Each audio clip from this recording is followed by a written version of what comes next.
You get taught to fear strangers. You shouldn't go to this neighborhood, you shouldn't go to that neighborhood, you shouldn't go to this country. I'm just trying to tell stories.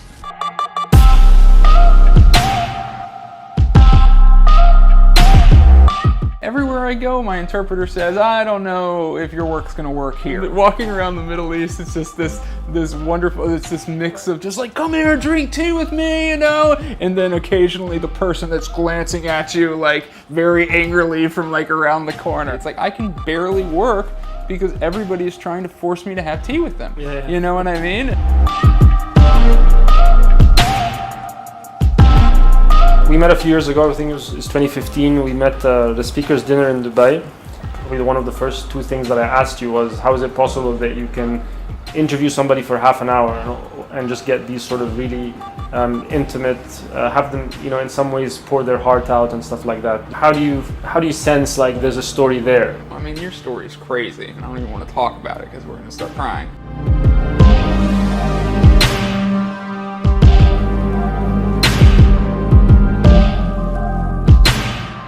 Because you helped me actually, you know, have the courage to share my story, which I felt for a while that I needed to.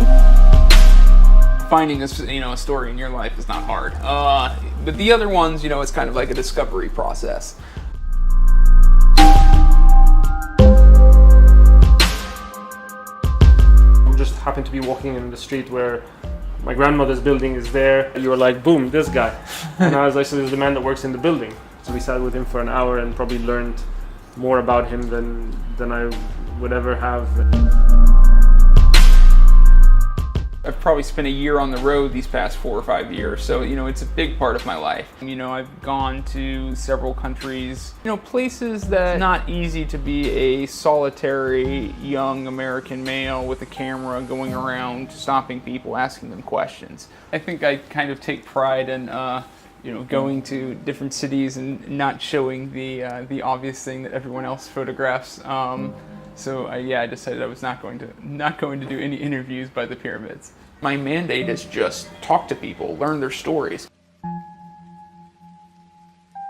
I'd be an Egyptologist, baby. I told you that. I'd be under the pyramids right now in a tunnel.